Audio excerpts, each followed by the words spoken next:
لیکن اس مرحوم کی جو درد بھری داستان ہے میں چاہتا ہوں کہ آپ بھی دوستو یہ ایک انسان کے موت سے پہلے کی ایسی درد بھری کہانی ہے۔ اگر آپ نے اس کو اینڈ تک نہیں سنا تو آپ بہت بڑی غلطی کر بیٹھیں گے جو کبھی اس مرحوم باپ نے کی تھی۔ اپنے وطن سے دور سعودی عرب میں اپنے بچوں کی خاطر کیا کچھ نہیں کیا، دوسروں کی گالیاں سنی، تانے جھیلے، لیکن جب اس انسان کا آخری وقت آتا ہے، جب وہ اس دنیا سے رخصت ہوتا ہے تو اس انسان کے جنازے کے ساتھ کیا سلوک کیا جاتا ہے آپ اس پوری ویڈیو میں دیکھیے۔ بہت سارے نوجوان بہت سارے تدفین میں جڑے ہیں، لیکن اس مرحوم کی جو درد بھری داستان ہے میں چاہتا ہوں کہ آپ بھی سنیں اور تمام انسانیت بھی سنیں اور ان کے حق میں دعائیں بھی کریں کہ انسان کیسے کیسے درد سے سفر سے گزرتا ہے۔ جب یہ اچھا کماتے تھے، کیرلا میں رہتے تھے، سعودی کو گئے تھے، سعودی کو جا کر 90s کی بات کر رہا ہوں، اس وقت پر ان کی سیلری 30,000 روپے تھی۔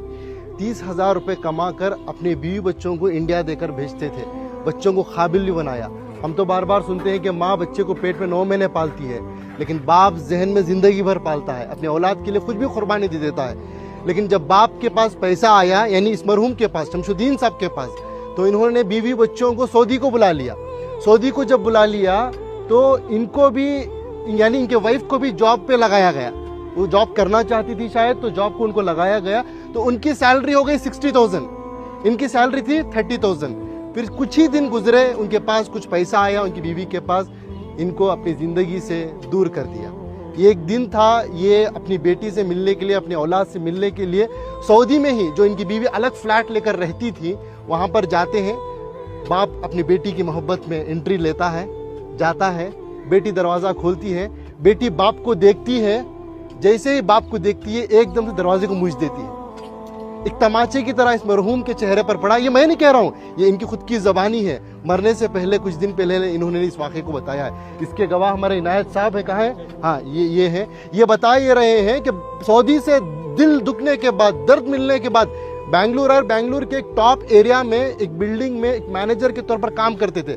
یہ خود اس کے گواہ ہیں کہ ایک ملٹری کی طرح سسٹم تھا ان کا، اصول آداب کے پکے تھے، بنا ایرن کے کپڑا نہیں پہنتے تھے، ایسی اپنی زندگی، چھوٹا سا کمرہ تھا، سیڑھیوں کے نیچے سے بیڈ ڈال کر ایک پنکھا لگا کر اسے بھی پاک صاف رکھ کر جیتے تھے۔ یہ پوچھنے لگے کہ بھائی میں تو سمجھا آپ ایک سیکیورٹی گارڈ ہیں، لیکن آپ کی یہ پاکی صفائی کو دیکھ کر، آپ کی یہ ملٹری سسٹم کو دیکھ کر، آپ کی اس ڈسپلن کو دیکھ کر میرے اندر سوال پیدا ہوا، آپ کی زندگی میں کیا ہوا؟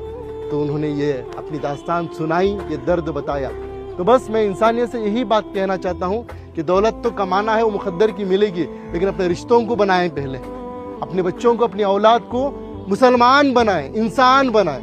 آج پتا چلا کہ ان کی اولاد امریکہ میں ہے، USA میں ہے، لاکھوں کے روپے کما رہے ہیں، لیکن افسوس کی بات، دولت تو دولت ہے، ان کے پاس باپ کے جنازے کو آنے کی توفیق تک نہیں ہوئی۔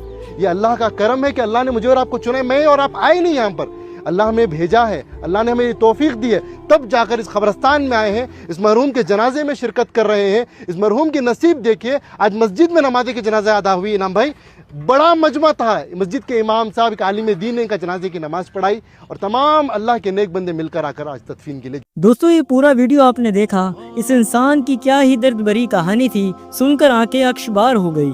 اس انسان نے اپنی زندگی میں مرنے سے پہلے سب کچھ کمایا، دولت، پیشہ، شہرت، لیکن اپنے بچوں کو دینی تعلیم نہیں دے سکا۔ 90s میں دبئی میں کام کرتے تھے، سیلری بہت اچھی تھی، اپنی بیوی بچوں کو وہیں بلا لیا، اس کو ڈبل پیسے ملنے لگے، لیکن کچھ پیسے آنے کے بعد اس بیوی نے اس انسان کو چھوڑ دیا۔ اپنے بچوں کی یاد آئی تو ان سے ملنے کے لیے دبئی پہنچ گئے اپنے بیٹے کی محبت میں، لیکن جیسے ہی بیٹی نے دروازہ کھولا اور باپ کی شکل دیکھی تو فوراً دروازے کو بند کر دیا۔ وہ ایک تماچے کی طرح اس مرحوم کے چہرے پر پڑا، اور یہ اسی مرحوم انسان کے آخری الفاظ ہیں جو مرنے سے کچھ دن پہلے اس واقعے کو بتایا تھا۔ اس مرحوم کا نصیب دیکھیے، نہ بیوی شریک ہوئی، نہ بچے شریک ہوئے، لیکن آخری وقت میں اللہ کے بندوں کا ایک بہت بڑا مجمع جمع تھا۔ آخری میں یہی پیغام ہے کہ اپنے بچوں کو دینی تعلیم ضرور دیجیے، ان کے دلوں میں اللہ اور اس کے رسول صلی اللہ تعالیٰ علیہ وسلم کی محبت پیدا کیجیے، اور اس ویڈیو کو جتنا ہو سکے دوسروں تک شیئر کیجیے۔ اب اجازت چاہتا ہوں، اگلی ویڈیو تک اس اپنے پن کے ساتھ کہ اپنا بہت خیال رکھیے گا۔ اللہ حافظ۔